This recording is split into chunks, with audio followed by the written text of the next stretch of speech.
అందరికీ నమస్కారం. మా యొక్క ఈ ఛానల్ ద్వారా న్యాయస్థానాల ద్వారా ఎన్నో వీడియోలు అందిస్తున్నాం. మీరు చూసిన తర్వాత లైక్ చేసి సబ్స్క్రైబ్ చేసి షేర్ చేయాలని కోరుకుంటున్నాను. నా పేరు D Ramareddy, advocate, ex president criminal court bar వచ్చాను, ex public prosecutor, high court state of Telangana ఉద్యమంలో నేను 2001 నుంచి ఉండి కూడా వేల కేసులు వేసాం కనుక ఉద్యమకారులు కానీ, పార్టీకి సంబంధించిన వాళ్ళు కానీ, నా క్లయింట్ కానీ, నా ఫ్రెండ్స్ కానీ చాలామంది కూడా అడుగుతూ ఉంటారు, ఈ మధ్యకాలంలో మొత్తం క్రిమినల్ మొత్తం చేంజ్ అయిందంట కదా సార్ అని చెప్పేసి. చాలా ఇంపార్టెంట్ క్వశ్చన్ కూడా ఇది. భారతదేశం మొత్తం 29 రాష్ట్రాలలో కూడా క్రిమినల్ మొత్తం కూడా చేంజ్ అయింది. అందుకోనికి చాలా ఇంపార్టెంట్ కూడా ఇది. అందుకోనికి చెప్పేసి 29 రాష్ట్రాలలో కూడా 2023లోనే పార్లమెంట్ ఆమోదం పొందిన తర్వాత, ఎందుకంటే రాష్ట్రపతి ఆమోదం పొందిన తర్వాత చట్టాలు వచ్చుకోమట్టుకు 2023లోనే వచ్చినాయి. క్రిమినల్ ఐపీసీ ప్లేస్లోనేమో బిఎన్ఎస్ అని, సిఆర్పిసి ప్లేస్లోనేమో బిఎన్ఎస్ఎస్ అని, ఇండియన్ ఎవిడెన్స్ యాక్ట్ ప్లేస్లోనేమో బిఎస్సి అని 3 చట్టాలు కూడా రద్దయినాయి. క్రిమినల్ ఈ 3 కూడా మూల స్తంభాలు అనమాట. అందుకని చెప్పేసి ఈ 3 చట్టాలు కూడా 2023నే పార్లమెంట్లో బిల్లు పాస్ అయిన తర్వాత, రాష్ట్రపతి ఆమోదం పొందిన తర్వాత ఈ 3 చట్టాలు వచ్చినాయి. అమలై మటుకు జూలై 1, 2024 నుంచి అమలవుతూ ఉన్నాయి. భారతదేశం మొత్తం కూడా 29 రాష్ట్రాలలో కూడా ఈ 3 చట్టాలు అమలు చేస్తూ ఉన్నారు అన్నమాట. చాలా ఇంపార్టెంట్ క్వశ్చన్ కూడా ఇది. ఎందుకంటే భారతదేశం మొత్తం కూడా, ఎందుకంటే మొత్తం పాత యాక్ట్లు ఎప్పటి నుంచో బ్రిటిష్ కాలం నుంచి ఉన్నటువంటి చట్టాలన్నీ కూడా రద్దు చేసి రాష్ట్ర ప్రభుత్వాలకు కానీ, కేంద్ర ప్రభుత్వం కానీ మొత్తం రివ్యూ చేసిన తర్వాత ఈ చట్టాలన్నీ మొత్తం కూడా అమలు చేయడము జరిగింది. ఆ చట్టాలను కూడా రద్దు చేసిన తర్వాత, చట్టాలు వచ్చిన తర్వాత అమలైక మటుకు జూలై 1, 2024 నుంచి అమలవుతున్నాయి 29 రాష్ట్రాలలో కూడా. పోలీసులు ఏదైనా నేరం చేస్తే ఇంతకుముందు ఐపీసీ కింద చేస్తారు, ఇండియన్ పీనల్ కోడ్ కింద. ఇప్పుడు ఐపీసీ లేదు కనుక దాని ప్లేస్లో బిఎన్ఎస్ అని వచ్చింది, భారతీయ న్యాయ సన్నిహిత అని 2023 యాక్టు. ఆ యాక్ట్ ప్రకారము మొత్తం కూడా కేసులు బుక్ చేస్తున్నారు జూలై 1, 2024 నుంచి. ఎందుకంటే మొత్తం కూడా 29 రాష్ట్రాలలో కూడా నేరాలను బట్టి, ఆ నేరం పరిశోధనను బట్టి, నేరం యొక్క పరిశీలన ఇచ్చిన తర్వాత ఏ కేసు కింద ఎవరైతే నేరం చేస్తారో ఆ కేసులన్నీ కూడా పకడ్బందీగా చట్టాలు వచ్చినాయి కనుక, అందుకని చెప్పేసి ఇప్పుడు అంత ఈజీగా కూడా బెయిల్ ఉండడానికి కూడా ఆస్కారం లేదు. ఇంతకుముందు ఎందుకంటే ఇది 1860 చట్టము 511 సెక్షన్స్ ఉంటుండే ఐపీసీలో. ఇప్పుడు బిఎన్ఎస్ కింద 358 సెక్షన్సే వచ్చినాయి. ఈ 358 కింద ఒక్కొక్క సెక్షను ఒక నేరానికి సంబంధించింది. అందుకని చెప్పేసి గమనించుకోవాలి మీరందరూ కూడా. 358 ఎందుకంటే 511 నుంచి 358కి వచ్చినామంటే అన్నీ రివ్యూ చేసి కొన్ని సెక్షన్లు క్లబ్ చేసి మొత్తం ఐపీసీలో ఇంతకుముందు 511 ఉన్న సెక్షన్స్ కూడా కొన్ని సెక్షన్స్ అన్నీ కూడా రద్దు చేసి 358 పెట్టింది. 358 కింద ఒక్కొక్క సెక్షన్ ఒక నేరాన్ని బట్టి కేంద్రంగా 420 కానీ, మర్డర్ కేసులు కానీ, రేప్ కేసులు కానీ, డెకేట్ కేసులు కానీ ఇవన్నీ కూడా ఒక్కొక్క సెక్షన్ కింద వస్తాయన్నమాట. అలా ఇప్పుడు 358 సెక్షన్స్ ఉన్నాయనుకో, ఒక్కొక్క సెక్షన్ ఒక నేరానికి సంబంధించింది. పోలీసు వాళ్ళు ఎందుకంటే ఎఫ్ఐఆర్ బిఎన్ఎస్ కిందనే బుక్ చేస్తారు.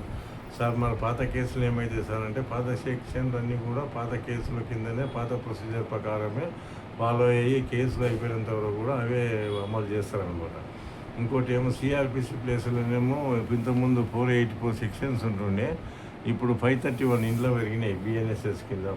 బిఎన్ఎస్ఎస్ అంటే భారతీయ నాగరిక సురక్ష సన్నిహిత 2023 యాక్ట్. ఈ యాక్ట్ మొత్తం కూడా దీని కింద 531, ఇంతకుముందు 484 సెక్షన్స్ ఉంటే ఇప్పుడు 531 వచ్చినాయి. ఇంకోటి ఏమో దీని కింద మనం ప్రొసీజర్ ఫాలో అయ్యి how to get the bail కానీ, మిగతాయి కానీ, పోలీసులు కానీ, అడ్వకేట్లు కానీ, జడ్జెస్ కూడా హౌ టు డెలివర్ జడ్జిమెంట్స్ అనేది కూడా, ఇవన్నీ కూడా ఈ సిఆర్పిసిని ఇంతకుముందు ఫాలో అయ్యేటోళ్ళే. ఇప్పుడు సిఆర్పిసి ప్లేస్లో బిఎన్ఎస్ఎస్ అని వచ్చింది, భారతీయ నాగరిక సురక్ష సన్నిహిత 2023 యాక్ట్. ఈ యాక్ట్ ప్రకారము ఎందుకంటే 531 సెక్షన్స్ ఉంటున్నాయి కనుక 531 సెక్షన్లో ఒక్కొక్క సెక్షన్లో ఒక్కొక్క ప్రొసీజర్ అనమాట. How to filing bail petition కానీ, డిశ్చార్జ్ పిటిషన్ కానీ, trial, how to conduct trial కానీ, ఇవన్నీ కూడా దాని కిందనే వస్తాయన్నమాట. ఎవిడెన్స్ యాక్ట్ అనేది ఇది ట్రయల్లా కానీ, మనకు మిగతా విషయాల్లో కానీ, సివిల్లా, క్రిమినల్లా కూడా ఇవి ఉపయోగపడతాయి.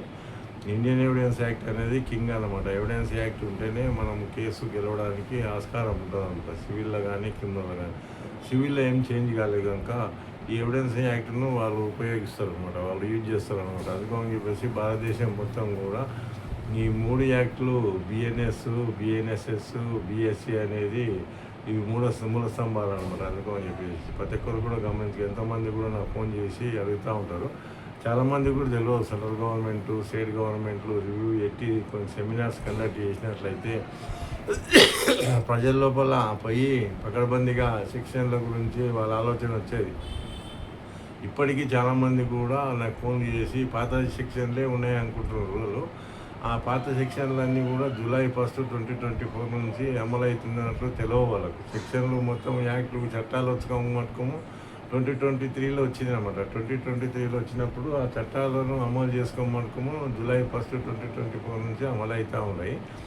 అది అందుకని చాలామంది కూడా నాకు ఫోన్ చేసి అడుగుతున్నారు, సెక్షన్లో ఏమన్నా మార్పులు వచ్చినాయా సార్, మార్పు వచ్చిందా, లేకుంటే ఎట్లా చేసిండ్రు ఇవన్నీ పాత సెక్షన్ల లాగానే ఉంటున్నాయా అని. అట్లేం లేదు, ఇప్పుడు చాలా పకడ్బందీగా అయినాయి.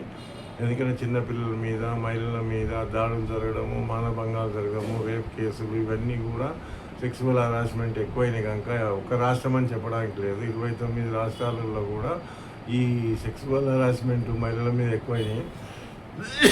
సైబర్ క్రైమ్స్ కానీ, మిగతాయి కానీ, చీటింగ్ కానీ ఇవన్నీ కూడా ఎక్కువైనాయి కనుక ప్రజల లోపల ఎందుకంటే అవేర్నెస్ తేడానికి, ఎందుకంటే పకడ్బందీకి వేసి శిక్ష అమలు కావడానికి ఈ సెక్షన్లన్నీ రివ్యూ చేసి కఠినంగా శిక్షించాలని చెప్పేసి, నేరస్తులు తప్పించుకోవడానికి ఆస్కారం లేదని చెప్పేసి కేంద్ర ప్రభుత్వం పరిశీలించిన తర్వాతనే, ఇవన్నీ రాష్ట్రాలతో సంప్రదింపులు జరిగిన తర్వాతనే ఇవన్నీ కూడా 29 రాష్ట్రాలలో రివ్యూ చేసి, అందుకని చెప్పేసి చట్టాలు 2023లోనే వచ్చినాయి. 2023 వచ్చి తర్వాత అమలు మట్టుకము జూలై 1, 2024 నుంచి అమలు అవుతూ ఉన్నాయి.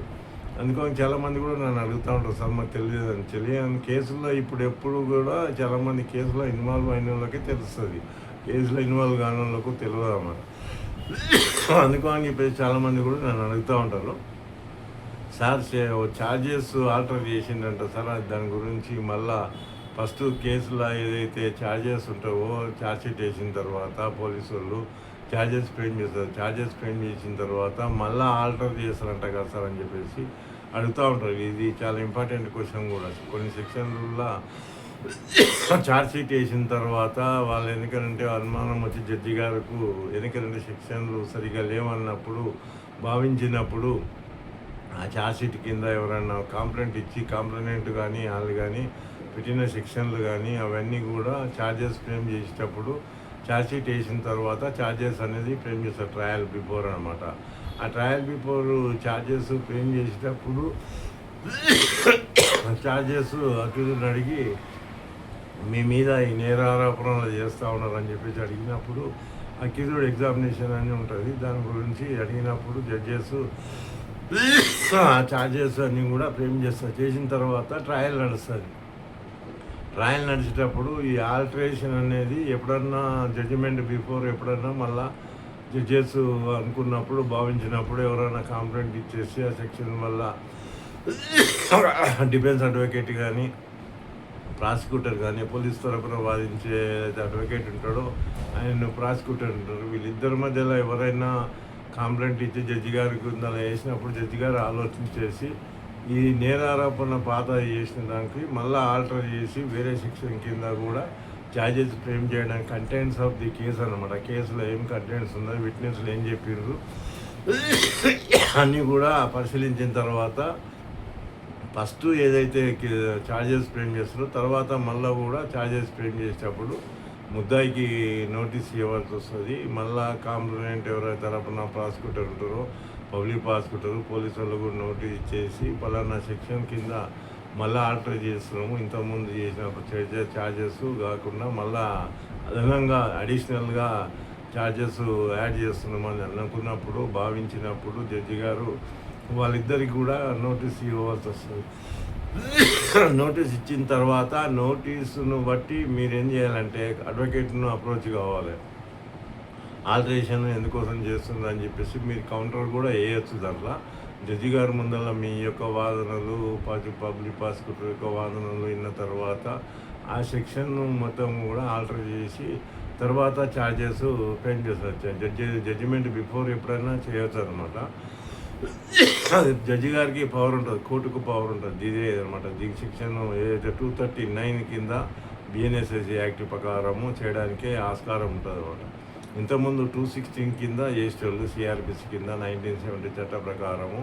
ఇప్పుడు ఎందుకంటే సెక్షన్ ఎందుకంటే యాక్ట్ చేంజ్ అయింది కనుక ఇంతకుముందు 260 కింద చేసేవాళ్ళు. ఇప్పుడు 216 లేదు కనుక పాత సెక్షన్లు అయితేనేమో, పాత కేసులకు అయితేనేమో 216 కింద చేయొచ్చు. ఇప్పుడు కొత్త కేసులు అయితే బిఎన్ఎస్ఎస్ యాక్ట్నే ఫాలో కావాలి. బిఎన్ఎస్ఎస్ యాక్ట్ 239 బిఎన్ఎస్ఎస్ యాక్ట్ అని భారతీయ నాగరిక సురక్ష సంహిత 2023 ప్రకారము ఎందుకంటే 239 కింద సెక్షన్ కింద జడ్జికు, ఎందుకంటే ఏదైతే లార్డ్షిప్ ఉంటుందో వాళ్ళు కేసు కండక్ట్ చేసే ట్రయల్ చేసే కోర్టు ఉంటుందో ఆ కోర్టు ఎందుకంటే ఆల్టర్ చేయడానికి ఆ యొక్క దాని సెక్షన్స్ను కానీ ఛార్జెస్ కానీ మొత్తం కూడా చేసేటప్పుడు ఇవన్నీ కూడా ఈ సెక్షన్ 239 ఫాలో అవుతారు అనమాట. ఈ ప్రొవిజన్ ఆఫ్ లా చాలా important. Criminal law provision of law ప్రకారమే ప్రతి ఒక్కరు కూడా ఫాలో కావాలి. అందుకని చెప్పేసి వాళ్ళు కూడా 239 కింద ఇచ్చినప్పుడు ఆ నోటీసు 239లో క్లియర్గా క్లుప్తంగా కంటెంట్స్ కూడా చేసి అందుకని చెప్పేసి జడ్జెస్ కూడా అక్యూజ్డ్ అంటే ముద్దాయికి నోటీస్ ఇస్తారు. కంప్లైంట్ తరఫున ఎవరైతే పబ్లిక్ ప్రాసిక్యూటర్ ఉంటో పబ్లిక్ ప్రాసిక్యూటర్ ఇస్తాడు. కావాలనుకుంటే కూడా కంప్లైంట్ రిపీట్ కంప్లైంట్ ఉంటాడు కనుక ఎవరైతే నేరారోపణలు చేసి ముద్దాయి మీద కేసు పెట్టిండో అతను కూడా పిలిపియవలసి వస్తుంది. వాళ్ళ విట్నెస్లో వాళ్ళ ఎగ్జామ్ చేస్తే కూడా అవసరం అనుకున్నప్పుడు జడ్జెస్ వాళ్ళ ఎందుకంటే ఛార్జెస్ అయిన తర్వాత ట్రయల్ కండక్ట్ చేసేటప్పుడు కూడా వాళ్ళు ట్రయల్ కండక్ట్ చేసి విట్నెస్లు వాళ్ళ కొంతమందిని ఎగ్జామ్ చేసారు అనుకోండి, అప్పుడు ఎందుకంటే ఇద్దరికి కూడా అన్యాయం జరుగుతుందని భావించినప్పుడు కంప్లైంట్ కానీ ముద్దాయి కానీ అనుకున్నప్పుడు భావించినప్పుడు కోర్టు ఎందుకంటే మళ్ళా రీఎగ్జామినేషన్ కూడా చేయడానికి ఆస్కారం ఉంటుంది. ఈ ప్రొవిజన్ చెప్తుందంట. ప్రొవిజన్ ఏదైతే 239 బిఎన్ఎస్ఎస్ యాక్ట్ ప్రకారము వాళ్ళు ఈ సెక్షన్ ప్రకారము మళ్ళీ పిలిపించేసి రీఎగ్జామినేషన్ కూడా విట్నెస్లు చేయడానికి ఆస్కారం ఉందన్నమాట. ప్రొవిజన్ ఆఫ్ లా చాలా ఇంపార్టెంట్ అనుకోని చెప్పేసి ఇంతకుముందు ఛార్జెస్ చేసి మన అడిషనల్ ఛార్జెస్ వాళ్ళ కానీ అఫెన్సులు కానీ యాడ్ చేసినప్పుడు ఆ విట్నెస్లు ఫస్ట్ ఏదైతే చెప్తారో విట్నెస్లు అంటే సాక్షులు ఏదైతే చెప్తారో మళ్ళీ వీళ్ళకు కంప్లైంట్ కానీ వాళ్ళ ముద్దాయి కానీ అక్యూజ్ పర్సన్ కానీ అన్యాయం జరుగుతుందని భావించినప్పుడు జడ్జెస్ ఏం చేస్తారంటే వీళ్ళకి నోటీస్ ఇచ్చిన తర్వాత వీళ్ళ ద్వారా ఏమైతే జవాబు కౌంటర్ చేస్తారో వీళ్ళ అడ్వకేటు దాన్ని పరిశీలించేసి వాళ్ళ పబ్లిక్ ప్రాసిక్యూటర్ అంటే కంప్లైంట్ తరఫున వాదించే అడ్వకేట్, పోలీస్ తరఫున వాదించే అడ్వకేట్ను పబ్లిక్ ప్రాసిక్యూటర్ అంటారు. ఆ పబ్లిక్ ప్రాసిక్యూటర్ కూడా ఏం చేస్తారో దాని జవాబును బట్టి రెండింటిని బట్టి ఆర్డర్ ఇచ్చిన తర్వాత జడ్జి గారు జడ్జిమెంట్ ఇస్తారనమాట. జడ్జిమెంట్ ఇచ్చిన తర్వాత పలానాడు మళ్ళా అవసరం అనుకున్నప్పుడు విట్నెస్లను పిలిపించేసి ఆ రోజు డిఫెన్స్ అడ్వకేట్ కానీ ప్రాసిక్యూటర్ కానీ ఉండి ప్రజెన్స్ ఉండి వాళ్ళని మళ్ళీ రీఎగ్జామ్ చేయడానికి ఆస్కారం ఉంటుంది అనమాట. ఇవన్నీ చట్ట ప్రకారమే జరుగుతాయి కనుక ఎవరికి కూడా అన్యాయం జరగకుండా చూస్తారనమాట జడ్జెస్. వాళ్ళ దాని కిందకి ఆల్రెడీ ఇంతకుముందు విట్నెస్లు చెప్పి ఉంటే విట్నెస్లు ఏదైతే ఉంటారో వాళ్ళు ఎందుకంటే గవర్నమెంటే వాళ్ళకి పే చేసి బాటా ఛార్జీలు కానీ ఎక్స్పెన్సెస్ కానీ కోర్టే ఎందుకంటే అమౌంట్ పే చేయడానికి కూడా ఆస్కారం ఉంటుంది. కోర్టు ఆల్టర్ చేస్తున్నప్పుడు కనుక ఆ విట్నెస్లు అందరం కూడా మళ్ళీ పిలిపించేసి రీఎగ్జామినేషన్ అని చేయొచ్చు మీరు. ఎందుకంటే అక్యూజ్ తరఫున ఉన్న డిఫెన్స్ అడ్వకేట్ కానీ ప్రాసిక్యూటర్ కానీ పబ్లిక్ ప్రాసిక్యూటర్ కానీ సార్ దీంట్లో ఎందుకంటే అన్యాయం జరుగుతుంది కంప్లైంట్ కానీ అన్నప్పుడు డిఫెన్స్ అడ్వకేట్ మాకు అన్యాయం జరుగుతుందని అనుకున్నప్పుడు వాళ్ళందరినీ పిలిపించేసి విట్నెసెస్ను ఎందుకంటే ఇద్దరు కూడా న్యాయం జరిగేటట్లే కూడా జడ్జెస్ పరిశీలిస్తుంటారు అనమాట. అందుకని ఈ చట్టం చెప్తాను 239 బిఎన్ఎస్ఎస్ యాక్ట్ ప్రకారము కోర్టునే ఆల్టర్ది ఛార్జ్ చేశారు అనమాట. అందుకని చెప్పి ఈ సెక్షన్ అనేది చాలా ఇంపార్టెంట్ ట్రయల్ కోర్టుల్లో. ఎందుకంటే ట్రయల్ కోర్టుల్లో ఛార్జెస్ అయిన తర్వాత మళ్ళీ తర్వాత ఛార్జ్ షీట్ వేసిన తర్వాత ట్రయల్ బిఫోర్ ఛార్జెస్ అయితే ఏం చేస్తారో ట్రయల్ స్టార్ట్ అయినాక కూడా బిఫోర్ జడ్జిమెంట్ కూడా ఆల్టర్ చేసి అడిషనల్ ఛార్జెస్ కూడా ఫ్రేమ్ చేయడానికి ఆస్కారం ఉంటుంది. ఈ చట్టం చెప్తుంది 29 రాష్ట్రాల్లో కూడా 239 బిఎన్ఎస్ఎస్ యాక్ట్ ప్రకారము జడ్జెస్కు ఏదైతే పవర్ ఉందో అది ఆల్టర్ చేయడానికి సెక్షన్ ప్రొవిజన్ ఆఫ్ లా అనేది చెప్తుంది అనమాట. అందుకని ఇవన్నీ చూసి ఫాలో అవుతారని చెప్పి కోరుకుంటున్నాను. అందరికీ నా ధన్యవాదాలు.